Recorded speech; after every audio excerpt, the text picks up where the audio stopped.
जय श्री कृष्णा, राधे राधे। एक समय की बात है, भगवान शंकर और माता पार्वती बैठे हुए धरती लोक की बातें कर रहे थे। तो देवी पार्वती भगवान शंकर से बोली, हे भगवान, धरती लोक पर सब मनुष्य को समान धन दौलत क्यों नहीं मिलती? भगवान शंकर बोले, देवी, मैं तुम्हें मृत्यु लोक के लोगों की सच्चाई दिखाता हूँ। भगवान शंकर बोले, किसी गांव के ग्रामीण इलाके में एक तीरथ नाम का कुम्हार रहता था। वह जितना कमाता था उससे उसका घर खर्च आसानी से चल जाता था। वह अपने घर में अकेला ही रहता था, उसके माँ बाप कोई भी नहीं थे। इस वजह से उसे अधिक धन की चाह भी नहीं थी। वह सोचता था कि उसे अधिक कमाकर आखिरकार करना ही क्या है। वह 2 वक्त पेट भरकर खाता और उसी में संतुष्ट भी रहता था। वह दिन भर ढेरों बर्तन बनाता, जिस पर उसकी लागत 7 से 8 रुपए ही आती थी। अगले दिन वह उन बर्तनों को बाजार में बेच आता था, जिससे उसे 1.5 या 2 रुपए बच जाते थे। इतनी कमाई से ही उसकी रोटी का गुजारा हो जाता था। इस कारण वह मस्त रहता था। जिसके बाद रोज शाम को तीरथ अपनी बांसुरी लेकर बैठ जाता और घंटों तक उसे बजाता रहता। इस तरह दिन बीतते जा रहे थे। धीरे धीरे एक दिन आया कि उसका विवाह भी हो गया। उसकी पत्नी का नाम कल्याणी था। कल्याणी एक अत्यंत सुघड़ और सुंदर सुशील लड़की थी। वह अपने पति के साथ काम में खूब हाथ बटाने लगी। वह घर का काम भी खूब मन लगा कर करती थी। अब तीरथ की कमाई पहले से बढ़ गई। इस कारण 2 लोगों का खर्चा भी आसानी से चल जाता था। तीरथ और कल्याणी के पड़ोसी यह देखकर जलते थे कि वो दोनों इतने खुश कैसे रहते हैं। दोनों दिन भर मिलकर काम करते। तीरथ पहले की तरह शाम को घर आकर बांसुरी बजाता। कल्याणी घर के भीतर बैठी बैठी कुछ कुछ गुनगुनाती रहती थी। एक दिन कल्याणी तीरथ से बोली कि तुम जितना भी कमाते हो वह रोज का रोज खर्च हो जाता है। हमें अपनी कमाई में से कुछ ना कुछ अवश्य बचाना चाहिए। इस पर तीरथ बोला, लेकिन हमें ज्यादा पैसे कमाकर करना क्या है? ईश्वर ने हमें इतना कुछ दिया है, मैं इसी में संतुष्ट हूँ। चाहे छोटा सा ही सही, हमारा अपना घर है।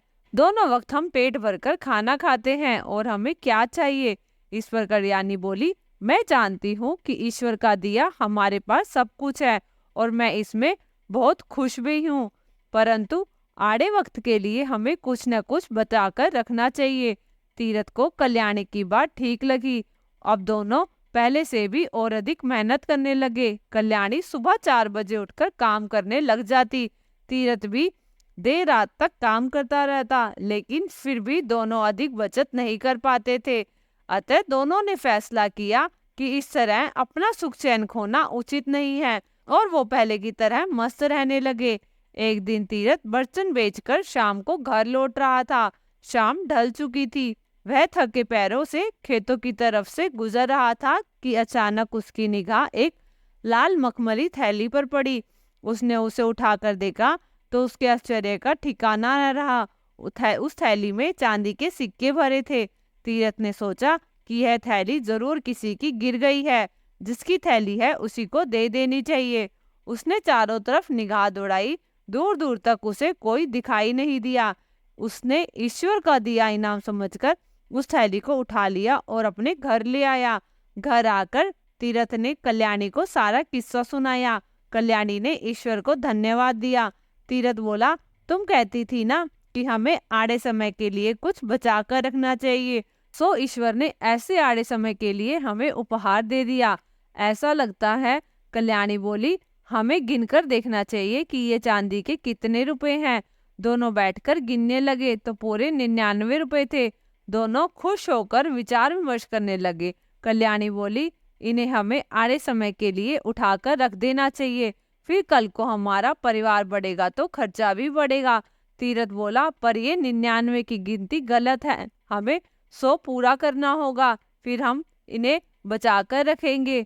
कल्याणी ने भी उसकी हाँ में हाँ मिलाई।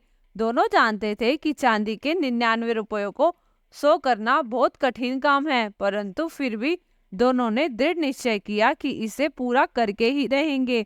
अब तीरथ और कल्याणी ने दोगुनी चौगुनी मेहनत से काम करना शुरू कर दिया। तीरथ भी बर्तन बेचने सुबह सुबह ही निकल जाता और फिर देर रात तक घर लौटता था। इस तरह दोनों थक थक कर चूर हो जाते थे। अब तीरथ थका होने के कारण बांसुरी भी नहीं बजाता था और ना ही कल्याणी खुशी से गीत गुनगुनाती थी। उसे गुनगुनाने की फुर्सत ही नहीं थी। वह आस पड़ोस मोहल्ले में कहीं भी नहीं जा पाती थी। दिन रात एक करके दोनों ने एक एक पैसा जोड़ रहे थे। इसके लिए उन्होंने 2 वक्त की जगह एक समय भोजन करना शुरू कर दिया, लेकिन चांदी के 100 रुपए फिर भी पूरे नहीं हो रहे थे। ऐसा करते हुए उन्हें 3 महीने बीत गए। तीरथ के पड़ोसी खुसर फुसर करने लगे कि इनके यहाँ जरूर कोई परेशानी है, जिस वजह से ये दिन रात काम करते हैं और थके थके रहते हैं। किसी तरह 6 महीने बीतने पर उन्होंने 100 रुपए पूरे कर लिए। अब तीरथ को कल्याणी को पैसे जोड़ने का लालच पड़ चुका था। अब दोनों सोचने लगे कि 100 से भला क्या होगा, हमें 100 और जोड़ने चाहिए। अगर 100 रुपए और जुड़ गए तो हम कोई व्यापार शुरू कर देंगे और फिर हमारे दिन सुख से बीतेंगे। जिसके लिए उन्होंने आगे भी उसी तरह मेहनत को जारी रखा। इधर पड़ोसियों की बेचैनी बढ़ती जा रही थी। एक दिन पड़ोसन रम्मो ने फैसला किया कि वह कल्याणी की परेशानी का कारण जान के रहेगी। वह दोपहर को कल्याणी के घर जा पहुंची। कल्याणी उस समय बर्तन बनाने में व्यस्त थी। रम्मो ने इधर उधर की बातें करने के बाद कल्याणी से पूछ लिया, बहन, पहले जो तुम रोज शाम को मधुर गीत गुनगुनाती थी, आजकल तुम्हारा गीत सुनाई नहीं देता। कल्याणी ने यूं ही कहकर बात टालने की कोशिश की और अपने काम में लगी रही, परंतु रम्मो कब मानने वाली थी। वह बात को घुमाकर बोली, आजकल बहुत थक जाती हो, तुम कहो तो मैं तुम्हारी कुछ मदद कर दूं। कल्याणी तो थकी हुई थी ही, पर प्यार भरे 2 शब्द सुनकर वह पिघल गई और बोली, हाँ बहन, मैं सचमुच थक जाती हूँ, पर मैं क्या करूँ, हम बड़ी मुश्किल से 100 रुपए कर पाए हैं। कल्याणी की बात सुनकर रम्मो बोली, क्या मतलब? तब कल्याणी ने रम्मो को पूरा किस्सा सुनाया। रम्मो बोली, बहन, तुम दोनों तो गजब के चक्कर में पड़ गए हो।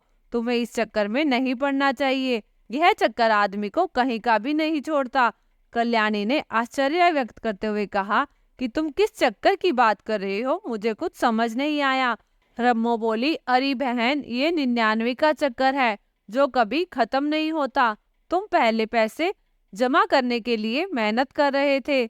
जब भगवान ने तुम्हें खुद 99 सिक्के दिए, जिसके बाद तुमने एक सिक्के के लिए मेहनत की, लेकिन अब तुम्हारे 100 इकट्ठे हो गए हैं। अब तुम्हें 100 और इकट्ठे करने हैं। ये 99 का लालच है जो कभी खत्म नहीं होता। बहन, इसके चक्कर में पड़कर अपनी आज की जिंदगी खराब मत करो। भगवान समय के हिसाब से सब करता जाता है। कल्याणी ने शाम को तीरथ के आने पर उसको सब बात बताई। अब तीरथ को पैसे कमाने का लालच हो गया था, जिसके लिए वह अब दिन रात मेहनत मजदूरी करने लगा। भगवान शंकर बोले, देवी, कुछ समझ आया? देवी पार्वती बोली, हाँ प्रभु, इंसान का लालच एक बार लग जाए तो कभी खत्म नहीं होता। इंसान के पास जितना हो वो फिर उससे अधिक की आस रखता है और इसी लालच में अपनी जिंदगी गुजार देता है। दोस्तों, हमें हर चीज में सब्र रखना चाहिए, मेहनत करनी चाहिए, परंतु लालच में रहकर नहीं। दोस्तों, कहानी को अंत तक सुनने के लिए धन्यवाद। आशा करती हूँ ये कहानी आपको पसंद आई होगी। कहानी पसंद आई तो वीडियो को लाइक जरूर करें और अभी तक अगर आपने हमारे चैनल मेरे कानाजू को सब्सक्राइब नहीं किया तो उसे सब्सक्राइब जरूर करें। धन्यवाद। जय श्री कृष्णा। राधे राधे।